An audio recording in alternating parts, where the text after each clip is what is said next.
4 सितंबर 2024 शुक्रवार। पहला पाठ योग का ग्रंथ, अध्याय 38 पद संख्या 1 और 12 से 21 और अध्याय 40 पद संख्या 3 से 5।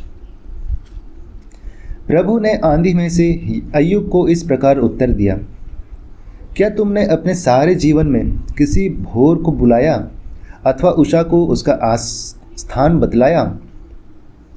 क्या तुमने आदेश दिया कि वह पृथ्वी के छोरों को पकड़कर झटका दे, जिससे दुष्ट जन उसके तल से लुप्त हो जाए? मोहर लगने से जैसे मिट्टी बदलती है, उसी तरह पृथ्वी बदलती है और वस्त्र की तरह उसका रंग चढ़ जाता है। उषा दृष्टों से उसका प्रकाश छीन लेती है और उनका ऊपर उठा हुआ हाथ जो तोड़ देती है।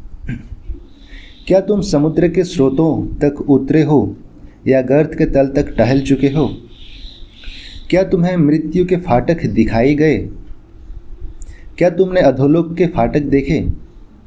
क्या तुमको पृथ्वी के विस्तार का कुछ अनुमान है? यदि तुम जानते हो तो यह सब मुझे बता दो। प्रकाश के निवास का मार्ग कहाँ है और अंधकार का आवास कहाँ है? क्या तुम दोनों को उनके अपने स्थान की ओर, उनके अपने निवास के मार्ग पर ले जा सकते हो? यदि तुम यह सब जानते हो तो उनसे पहले तुम्हारा जन्म हुआ था और तुम्हारे वर्षों की संख्या असीम है। अय्यूब ने यह कहते हुए प्रभु को उत्तर दिया, मैं कुछ भी नहीं हूँ, मैं तुझे क्या उत्तर दूँ? मैं होठों पर अपनी उंगली रखता हूँ।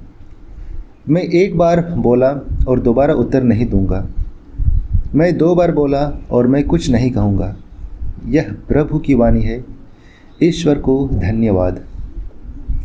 संत लूकास का सुसमाचार अध्याय 10 पद संख्या 13 से 16। धिक्कार तुझे खोराजीन, धिक्कार तुझे बैतसैदा। जो चमत्कार तुम में किए गए हैं, यदि वे तीरूस और सीदोन में किए गए होते तो उन्होंने ना जाने कब से टाट ओढ़कर और भस्म रमाकर पश्चाताप किया होता। इसलिए न्याय के दिन तुम्हारी दशा की अपेक्षा तीरूस और सीदोन की दशा कहीं अधिक सहनीय होगी। और तू कफरनाहूम, क्या तू स्वर्ग तक ऊंचा उठाया जाएगा?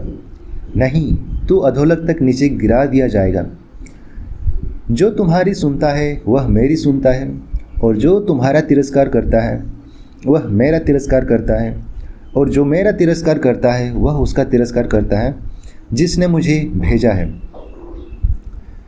यह हमारे प्रभु यीशु ख्रिस्त का सुसमाचार है। ख्रिस्त की जय। तो आइए आज के दोनों पाठों पर हम मनन चिंतन करते हैं, और इसे फादर रोनाल्ड वॉन के द्वारा दिया गया है।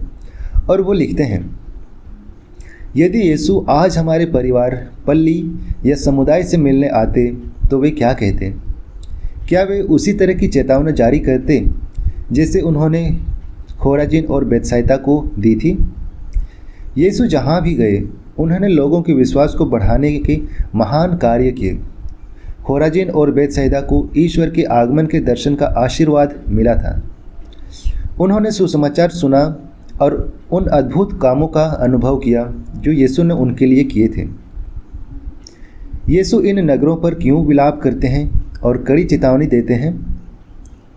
जिन लोगों ने यहाँ सुसमाचार सुना था उन्होंने शायद उदासीनता के साथ प्रतिक्रिया व्यक्त की। यीशु ने उन्हें उनके निष्क्रियता के लिए डांटा। पश्चाताप परिवर्तन की मांग करता है, हृदय और जीवन के तरीके में परिवर्तन।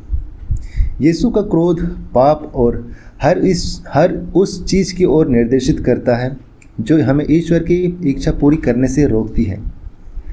प्रेम में वह हमें अपने सत्य और स्वतंत्रता, अनुग्रह और प्रेम, कृपा, न्याय और पवित्रता के मार्ग पर चलने के लिए बुलाता है।